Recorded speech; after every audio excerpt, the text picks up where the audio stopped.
अध्याय 2 देख रहे हैं। आखेट खाद्य संग्रह से भोजन उत्पादन तक।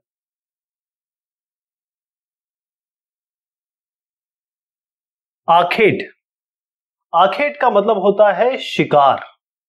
शिकार और आखेट वो लोग करते हैं या उन लोगों के बारे में हम बात कर रहे हैं जो यही काम करते थे अपना भरण पोषण के लिए। इसके अलावा खाद्य संग्रह, जो भी खाने का सामान है, जो भी चीज खाई जा सकती है, उसको संग्रह करना, उसको जमा करना। तो पहले शिकारी और संग्रहण करने वाले लोग थे और उसके बाद धीरे धीरे अपना खुद का भोजन पैदा किया जाने लगा या भोजन का उत्पादन होने लगा। शुरुआत कुछ इस तरीके से होती है कि तुषार एक रेल यात्रा कर रहे हैं। अब रेल की यात्रा पे जब वो जाते हैं तो उनके चाचा उन्हें बोलते हैं कि बेटा, जिस रेल में हम जा रहे हैं वो मात्र 150 साल पहले चली है। उसके बाद इसके 10 साल बाद और, यानी कि मान लीजिए 140 साल पहले, 150 साल पहले तो आपकी ट्रेन चली और उसके बाद बसेज आई। यानी जो पब्लिक ट्रांसपोर्ट है जिसमें लोग अमूमन आते जाते हैं, उसकी हिस्ट्री बहुत ज्यादा नहीं है, मात्र 150 साल पहले। लेकिन यहां पर तुषार के दिमाग में एक सवाल आया कि इससे पहले जो लोग हुआ करते थे, इन सालों से पहले, क्या वो लोग एक ही जगह रुकते थे या वो जाते थे इधर उधर? तो उनके बारे में सवाल इनके दिमाग में कौंधा। हमारा हिंदुस्तान एक सब कॉन्टिनेंट में आता है, वैसे तो एक कॉन्टिनेंट में आता है, एशिया में आता है, लेकिन एशिया में ही एक अलग भाग की तरह हमारा उपमहाद्वीप दिखता है जिसमें हम हिंदुस्तान और आसपास के नेबरिंग कंट्रीज, आसपास के हमारे जो पड़ोसी कंट्रीज है वो आते हैं। 20 लाख साल पहले, आज से, आज की डेट लीजिए और 20 लाख साल पहले, यानी 2 मिलियन ईयर्स अगो आप पहुंच जाइए।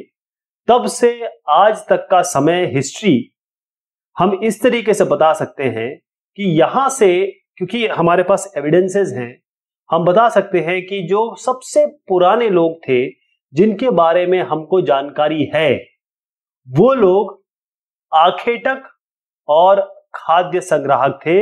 इनको आखेटक और खाद्य संग्राहक कहते हैं। हंटर या हंटरर गैदरर्स। हंटरर गैदरर्स।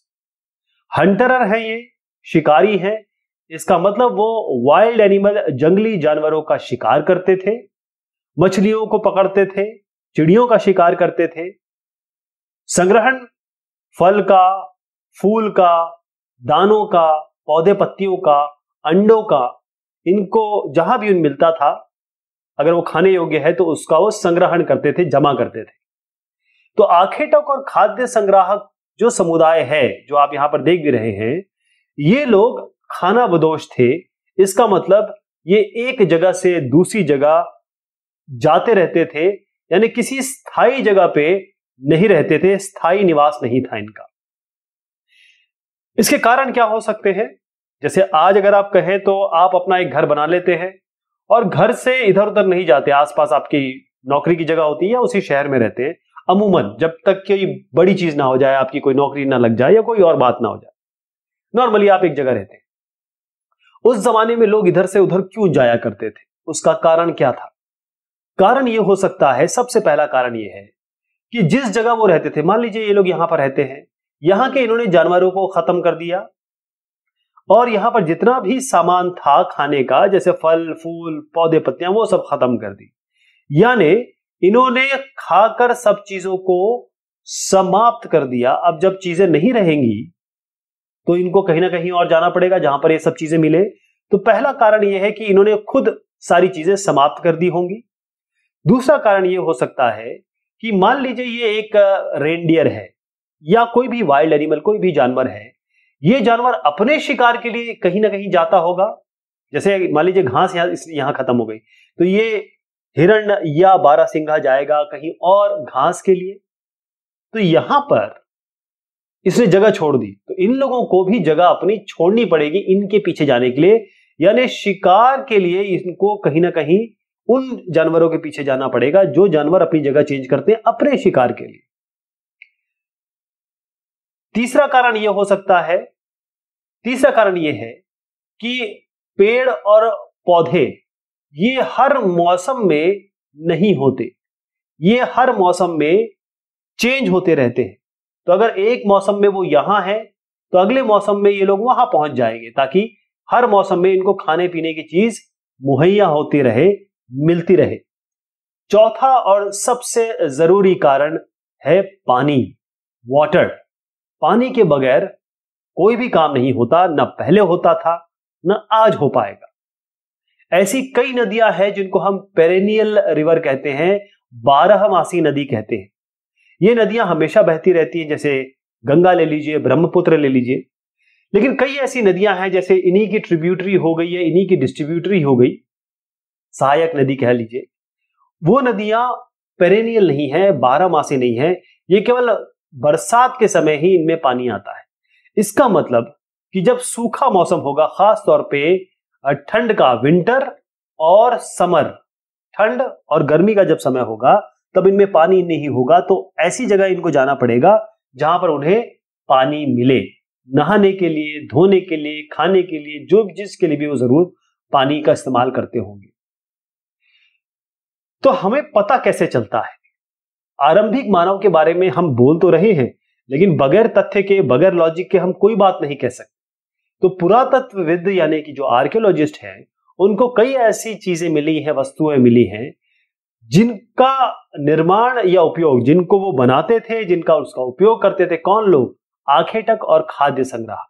जैसे पत्थर, लकड़ियां और हड्डियां, इनके औजार हमें मिले हैं जो आज तक हमारे पास है, आर्कियोलॉजिस्ट ने उसे रिट्रीव किया है। अब ये जो पत्थर थे या ये कहीं ये जो औजार थे, इनका उपयोग ये कई जगह करते थे। जैसे अब आप देखें, ये शिकारी थे, तो शिकारी शिकार करेंगे तो पहले तो जानवर को मारेंगे, उसके लिए फिर उनकी हड्डी और मांस को काटने के लिए तो कोई ना कोई औजार, बड़ा इंपॉर्टेंट चीज है ये, काटना के लिए कोई एक बड़ा औजार चाहिए या फिर एक बड़ा धारदार औजार चाहिए। पेड़ों की छाल निकालने के लिए, जानवरों की खाल उतारने के लिए, फल फूल को काटने के लिए।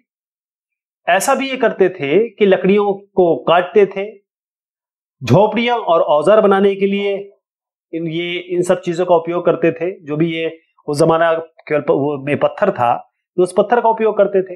एक और चीज होती थी कि इन पत्थरों को ये लेते थे और हड्डियों या फिर लकड़ियों में इस तरीके से बांध देते थे और इसको यूज करते थे भाले की तरह।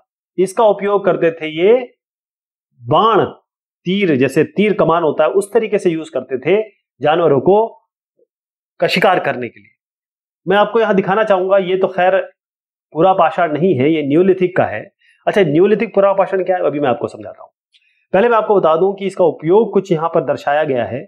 जमीन के अंदर जो चीजें पैदा होती है, जैसे मान लीजिए हमारा मूली हो गई, गाजर हो गया या कंदमूल हो गए, वो सब निकालने के लिए पत्थरों का ही उपयोग, हाथ से तो नहीं निकल पाते वो इतने आसानी से। जो ये शिकार करते थे उस समय कपड़े तो थे नहीं, तो ये क्या करते थे, ये इन जो जानवरों की स्किन निकालते थे उस पे किसी तरीके से एक जैसे आजकल सुई धागा होता है उस तरीके से ये पत्थरों का उपयोग करके कपड़ा बनाया करते थे।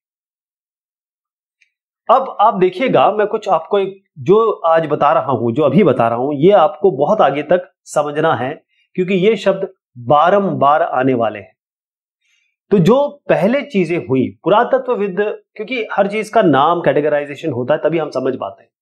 तो आर्कियोलॉजिस्ट और हिस्टोरियंस, खासतौर पर जो आर्कियोलॉजिस्ट है, उन्होंने क्या कहा कि जो भी आरंभिक काल था, शुरुआती जो मानव थे जिनके बारे में हम जानकारी रखते हैं, उनको, उस काल को पुरापाषाण कहते हैं। पुरापाषाण इसलिए कहते हैं, पहले पुरापाषाण, पहले पुरा मतलब होता है बहुत प्राचीन, पुराना, और पाषाण का मतलब होता है पत्थर। तो फिर से समझाऊंगा आपको, इसको कहते हैं पुरापाषाण, पेलियोलिथिक एज। पेलियोलिथिक, पुरा मतलब पुराना पाषाण मतलब पत्थर, पेलियोलिथिक, पेलियो मतलब पत्थर, लिथिक मतलब पेलियो मतलब पुराना और लिथिक मतलब लिथोस से आया है, पत्थर। अब ये जो जमाना है, ये जमाना शुरू होता है 20 लाख साल पहले, यानी 2 मिलियन साल पहले से 12,000 साल पहले तक। आज से अगर आप 12,000 साल पहले तक जाएंगे तो इस काल को पूरा पाषाण काल या पेलियोलिथिक एज कहा जाता है, क्योंकि इतना बड़ा समय है, इतना बड़ा समय है तो इसको फिर से डिवाइड किया गया शुरुआती, लोअर, मिडल और अपर, या ये कहें आरंभिक, मध्य और उत्तर पूरा पाषाण युग में, राइट। अब इसके बाद क्या हुआ, पर्यावरण में बदलाव हुए, यानी जैसे मैंने बताया ठंड का समय था, फिर धीरे धीरे थोड़ी सी गर्मी आई, तो यहां पर मध्य पाषाण युग आया जिसको मेसोलिथ कहा जाता है। तो 12,000 साल से लेकर 10,000 साल तक का जो समय है इसको मेसोलिथ एज कहा जाता है। इस समय जो पाषाण थे, पत्थर थे, ये बड़े महीन हो गए थे, छोटे हो गए थे, इसलिए इसको माइक्रोलिथ कहा जाता है। लिथ तो पत्थर ही है, माइक्रो मतलब होता है बहुत छोटा, बहुत छोटा। तो इस तरीके का औजार मिले। उसके बाद कौन सा समय आता है, 10,000 साल से लेकर, अब इसके आगे बढ़ जाइए, मतलब आप आज से 10,000 साल पहले जाइए, फिर वापस यहां पर आना शुरू करिए। इसको कहते हैं नवपाषाण युग या नियोलिथिक एज। ये हो गई पेलियोलिथिक, ये हो गई माइक्रोलिथिक और ये हो गई नियोलिथिक, नवपाषाण युग, नवपाषाण युग। ठीक है, आज तक जो समय है, तो ये शब्द आप ध्यान रखिएगा।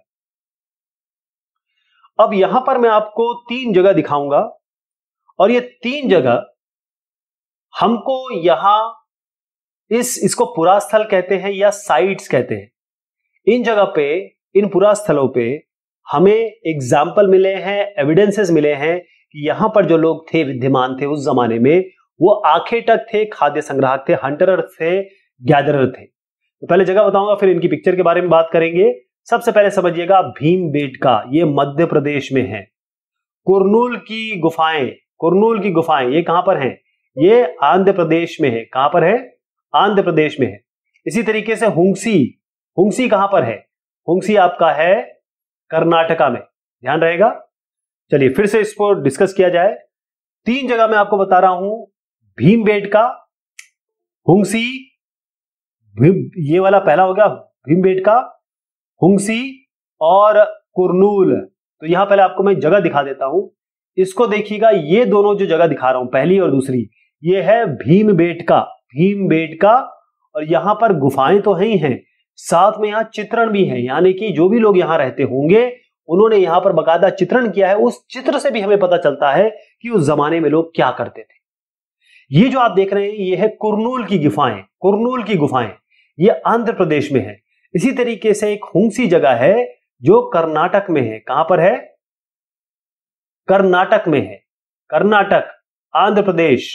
और ये हो गया आपका भीमबेटका, पूरा पाषाणिक पुरास्थल है ये, पेलियोलिथिक, सबसे पुराना जो जिसकी हम बात कर रहे हैं। अब आप देखें कि यहां पर ये लोग जो थे वो हमेशा उस जगह पर रहना चाहते थे जहां पर अच्छे पत्थर हो, क्योंकि पत्थर के अलावा तो न उस समय लोहा होता था, न उस समय कोई एल्यूमिनियम होता था। तो हमेशा ये कोशिश करते थे कि ऐसी जगह रखें या ऐसी जगह रहें जहां पर इन्हें अच्छे पत्थर मिल पाए। जैसे मैंने बताया कि यहां पर बकायदा चित्रण है। ये जो चित्रण है, जैसे एक आदमी है वो दौड़ रहा है एक हिरण के पीछे, तो ये चित्रण बहुत, ये चित्र जिसे कहते हैं ना, एक चित्र जो होता है 1000-10,000 शब्दों के बराबर होता है। इस चित्र से बहुत कुछ पता चल जाता है। और ऐसे पत्थर यहां पर थे, इसीलिए भीमबेटका में लोग रहे और वो आखेटक या खाद्य संग्राहक थे। उस जमाने के लोगों को आग के बारे में पता था, आरंभिक लोग आग जलाना सीख चुके थे। वो किस किस के लिए आग यूज करते थे, एक तो वो प्रकाश के लिए यूज करते थे, दूसरा वो मांस के लिए यूज करते थे, मांस को पकाने के लिए, यानी कि रोस्टिंग मीट, और फिर उसके बाद ये जानवरों को, खतरनाक जानवरों को भगाने के लिए। अब देखें कि जब ये रहते थे तो ऐसे बहुत सारे जानवर होंगे जो इनको नुकसान पहुंचा सकते हैं। तो ये 3 कारण होंगे जिसके लिए ये आग का उपयोग किया करते थे। यहां पर आप देखिए, ये मैंने आपको फिर से कुरनूल की गुफाएं दिखाई हैं। एक और चीज यहां पर बताई गई है, पुरास्थल। पुरास्थल मतलब होता है साइट्स। ये ऐसी जगह है जहां पर हमको अवशेष मिलते हैं, एविडेंसेस मिलते हैं औजारों के, बर्तनों के, इमारतों के, और हम ये पता लगा सकते हैं कि आज के जमाने के नहीं, हजारों हजार साल पहले के जमाने के हैं। अब जमाना कुछ बदला, हमने बात कर ली पेलियोलिथिक की, यानी जो पुरा पाषाण था। उसके बाद जलवायु बदली। जलवायु बदली यानी गर्मी थोड़ी सी ज्यादा बढ़ी।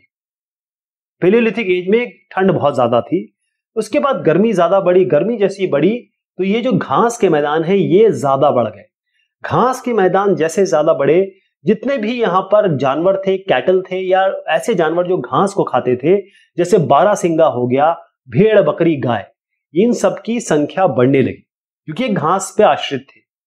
अब लोग जो इनका शिकार करने आते थे, उन्होंने देखा इनको और फिर ये देखा कि ये बड़े शांत से जानवर है। गाय तो कितनी शांत होती है, बकरी कितनी शांत होती है, शीप, भेड़ कितनी शांत होती है।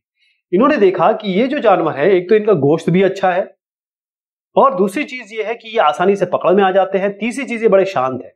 तो उन्होंने कहा कि इनको क्यों ना पकड़ा जाए और इनको डोमेस्टिकेट किया जाए या इनको पालतू बनाया जाए।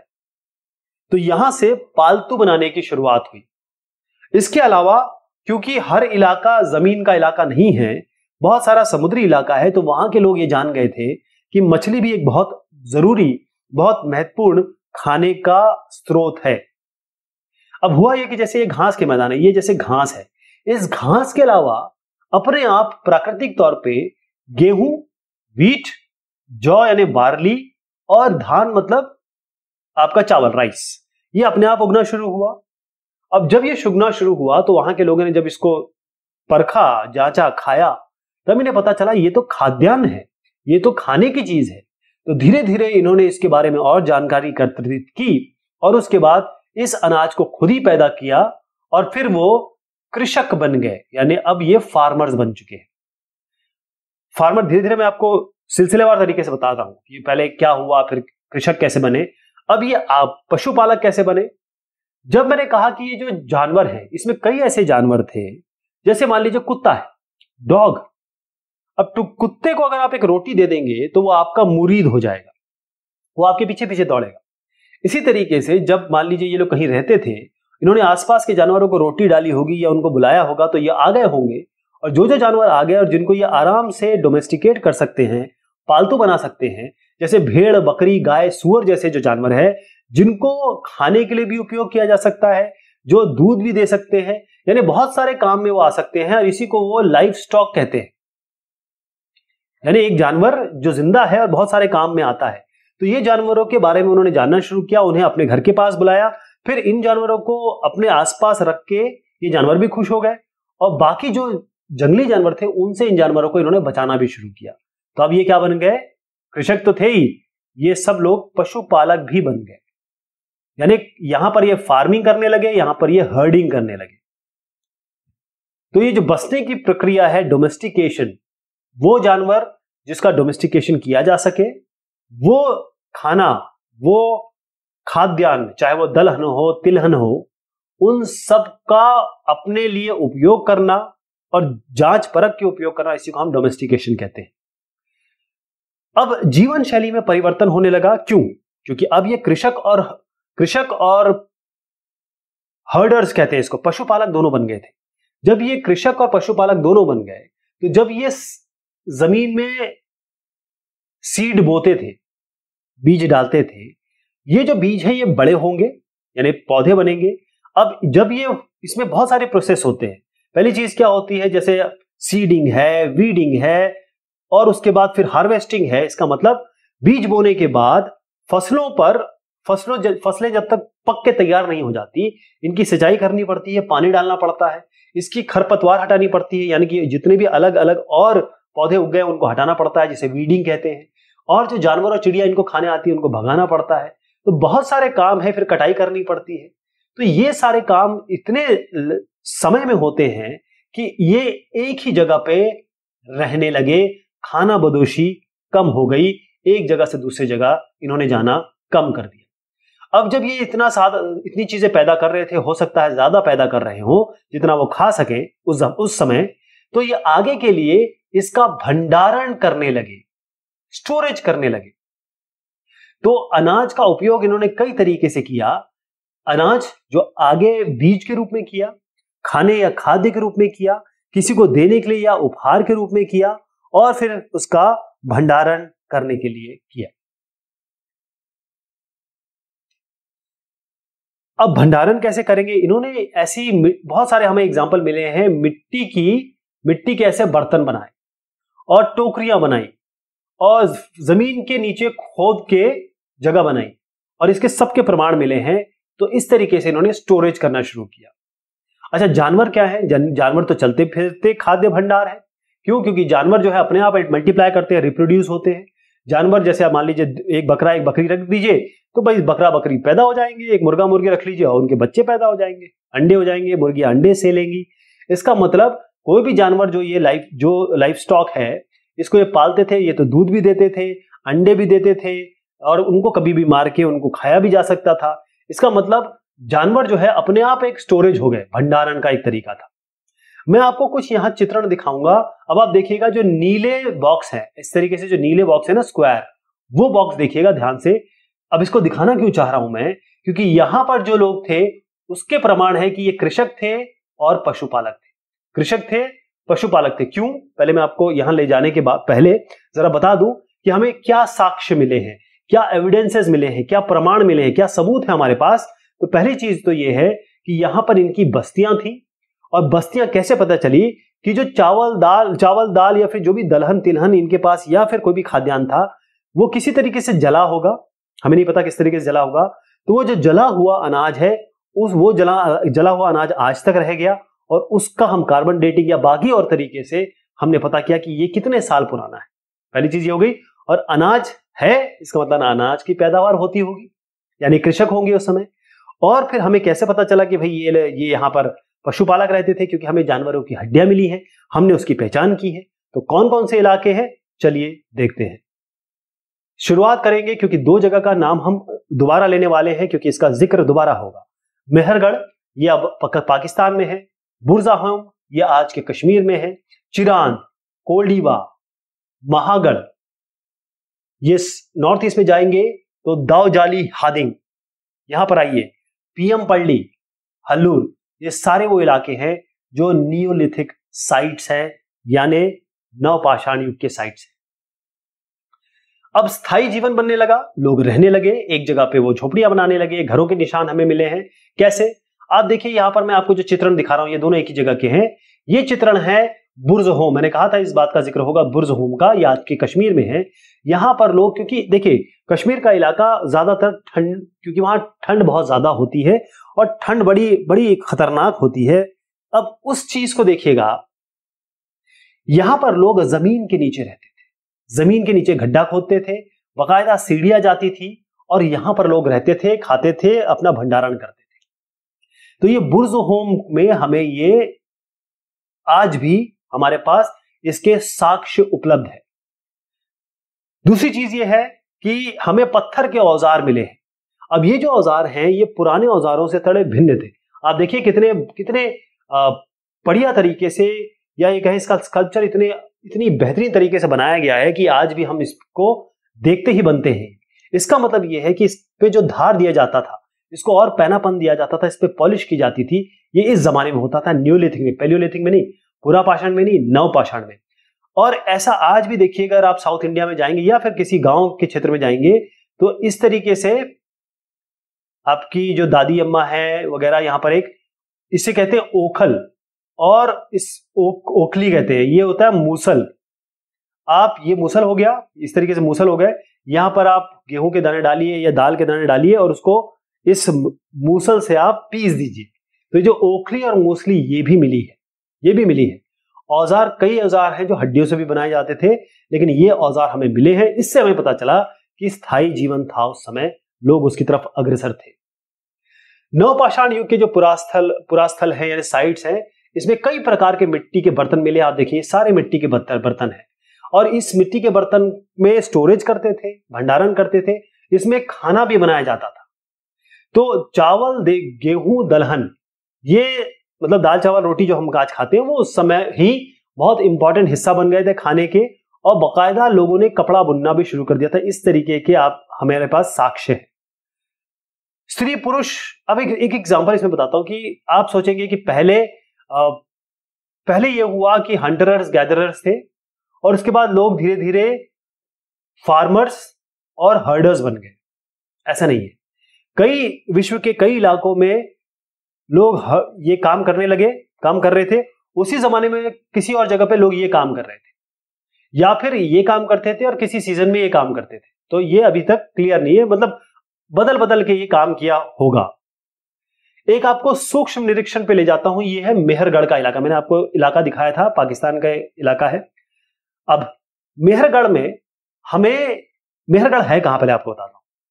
ये मेहरगढ़ यहां पर इस तरीके से, ये पाकिस्तान का मैंने यहां पर मेहरगढ़ इलाका बताया था। और ये बोलन दर्रा है यहाँ पे, उसके पास में है बोलन दर्रा, जो एक दर्रा यानी पास होता है। यहाँ पाकिस्तान है या ईरान है, तो ईरान में जाने के लिए एक दर्रा, उसके पास में ये हमें मेहरगढ़ की जगह के बारे में बात करनी चाहिए, क्योंकि यहां पर सबसे पहले, संभवतः सबसे पहले लोगों ने जौ गेहूं उगाना शुरू किया और भेड़ बकरी पालना शुरू किया, क्योंकि जानवरों की हड्डियां मिली है। हिरण, सुअर, भेड़, बकरियां, इन सब की हड्डियां मिली हैं यहाँ पे।